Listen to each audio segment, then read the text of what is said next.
Hello, my name is Patricia Buck, and the article I chose is called "Who Are the Victims of Identity Theft and the Effects of Demographics?" I thought this was a relevant topic when the article we talked about in one of our blogs was actually privacy, publicity, and accountability of self-presentation, basically talking about how much information we actually put out. Do we put out our social security number? Do we put out where we live? Do every transaction online, is it with a credit card? Do we put out our credit card numbers? And some of the topics in this article that I chose talks about some of the demographics that make you at risk. And one of the actual things that actually affects if you are vulnerable for identity theft or having, whether it's your identity, your credit card information, whether it can be taken or not, can have something to do with if you live in an area where everybody uses credit cards. If you have a credit card that you like to use, that you use it online, you use it at a store, you use it everywhere, and your credit card number is then out there for whoever can access it. Another thing the article talks about was do you use your social security number as passwords? Do you use it? Do you incorporate your social security number in usernames?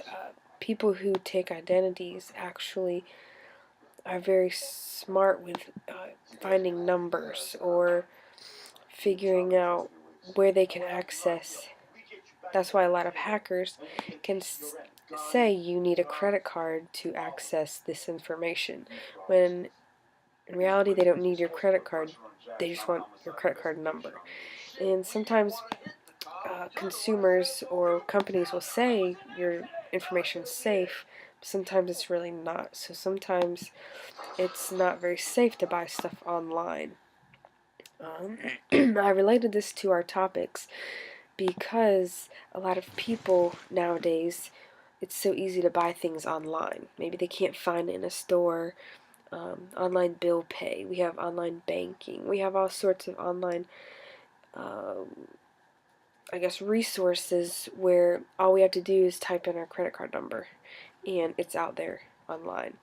So the article relates to our topic because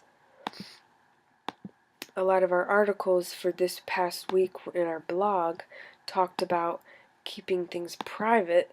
Our own article said that some people keep things too private and they make too many things a lie, and they don't actually talk about their true culture or identity.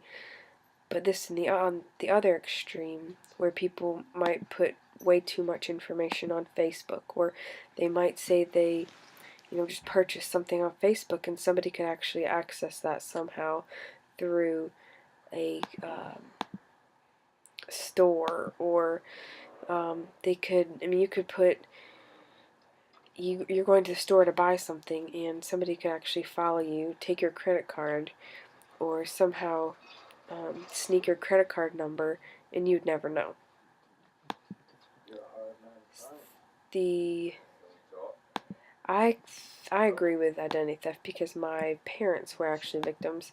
They used everything online. They bought their plane tickets. They would buy everything online to get airfare points, and everything they would buy would be with a credit card. So they had their identity stolen, had to get all new credit card numbers and credit card accounts, and so that it wouldn't happen again. This is very common now with how much information we can put online and how much people can actually access it, as we talked about in our articles. And sometimes we can access what we want private, or sometimes we think, we're entering a credit card number into a private account or a private website, but in reality, once you put your credit card online, it's out there for anybody. And We talked about how there actually, I think that's it. We talked about online discussion groups and everything, and how you present yourself, which again goes back to Twitter. I mean, people can find out what you're doing on Twitter. Somehow you can, your Twitter name could have your social security number in it. Somebody can get your social security number and somehow, follow you on Facebook and figure out where you're going. I mean, there have been people, and actually in gas stations now, that sometimes people will come up to your pump after you already pumped gas, and they can actually, if they're quick enough, your credit card can still be at the gas pump, and they can actually pump their gas and use your card number without you even knowing it. So there are some precautions you can take. The article I chose talks about maybe not using credit card online. There's some things like canceling some, like make sure you never write your social security number down, or you never lose your social security card, or you never say it over the phone. Or there's some ways to avoid it, but sometimes you can't help it. You get your wallet stolen and everything, all your personal information is taken. So sometimes it's something you can't avoid, but there are some things you can do to help avoid it, so that you're not contributing to identity theft. And I agree with the article because like I said, I witnessed it firsthand. I've seen my parents have their identity stolen, and it's something that is prevalent in this day and age with everything being technology. You can buy clothes, food, anything. You can order food online and pick it up at the store.